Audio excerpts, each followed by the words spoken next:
Hi everyone, just a quick video today where I'm going to take a look at improving my seat harness belt attachments to the seat. So if you've seen my previous videos, you'll probably recall that I've got a Monster seat harness adapter that's really designed for, I would say, static use, not to have the seat belt or harness rolling, moving over its grooves and connections and things like that.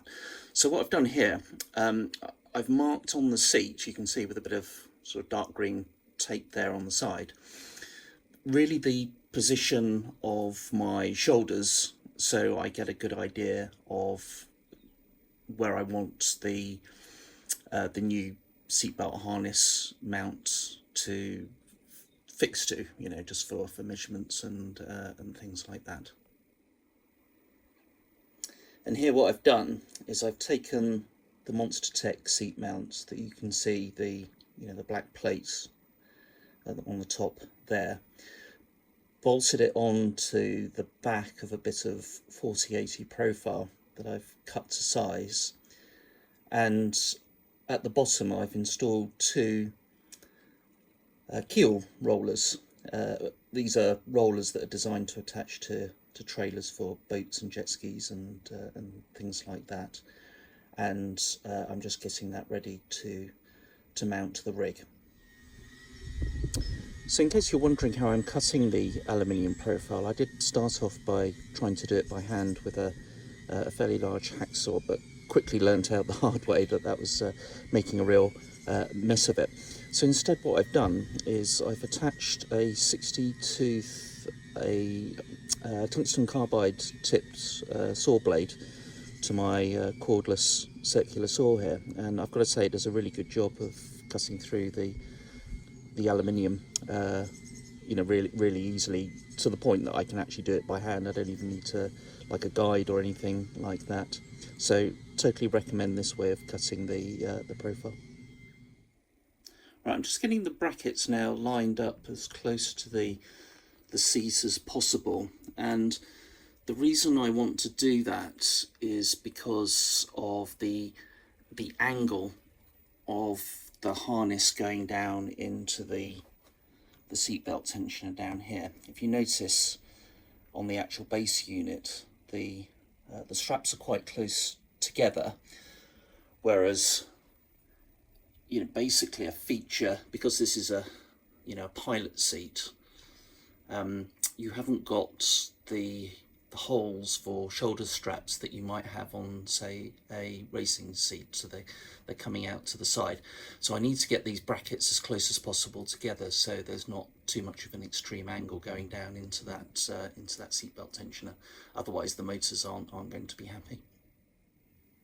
Okay, and there we've got it with the actual rollers installed on the brackets, the end caps on the profile to just tidy that up.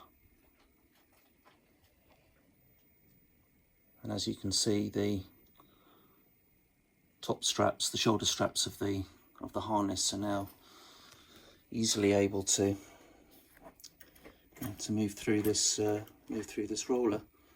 The pinch pin there, I'm going to have to keep an eye on so it doesn't kind of scratch and ease into the side of the seat. But if necessary, I can always enlarge the hole here so that the roller moves more freely over the shaft.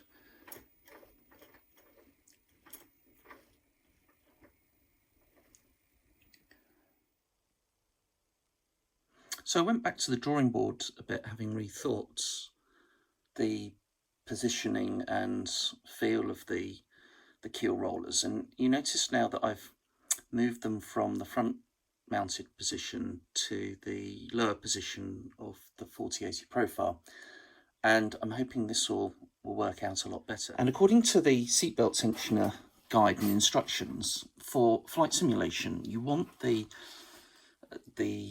kind of, I don't know, the flexion point, the roller bit where the force is starting to pull down, to be slightly below your shoulders, and it wasn't in that position I felt with the rollers at the front.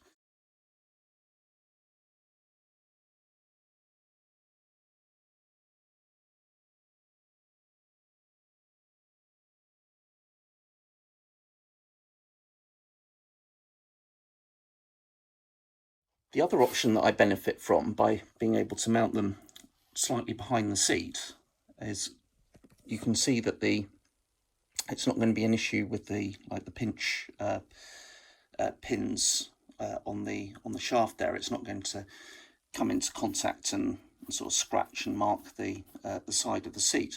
But also this bracket I can push slightly behind the seat as well to bring it closer to the alignments of the seatbelt tensioner.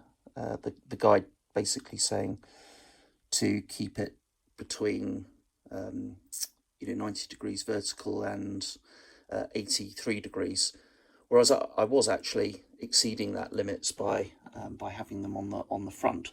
So I measured it briefly a few minutes ago, and I think I am at 82, 83 degrees now, which is within the the specifications and the tolerance of this unit here, which is important, yeah, because if there's any issues and problems, I need to be able to demonstrate that I've installed it correctly. Otherwise, they're not going to give me any help or support, particularly if I go and damage the unit as well. Right, so let me get the 4-point harness set back up in that position, and we'll see how it feels like. Okay, there we go with the rollers reattached with the shoulder straps of the 4-point harness threaded through them. I think that's looking much better myself. You like it too, Kira, do you? So, confirmation from the cat, it's a better option. Yeah, the other thing I was able to do was to actually narrow the width of this piece of 4080 profile as well, so it didn't stick out quite so much as before when the rollers were mounted at the front, because these rollers are slightly recessed behind the seat, which, as I said, helps with the vertical angle of the straps going into the base. The other thing that I quite like now is the angle of the 4080 profile matching that of the Monster Tech seatbelt harness adapter there on top, which I've still kept in place. Yes, I could chop the grooves off. You could argue that there's not much of a purpose for them any longer. The mount itself, however, is still useful because I'm able to raise these rollers up to a higher position, better suited for race simulation rather than flight simulation. Overall, though, really happy with that as a result. That's doing much better than it was before, just going through the Monster Tech mounts by themselves. All right, that's all for now. And on the next one, I'm going to be looking, I think, at installing the race simulation gear. So looking forward to getting that set up finally. Thanks for watching, and bye for now.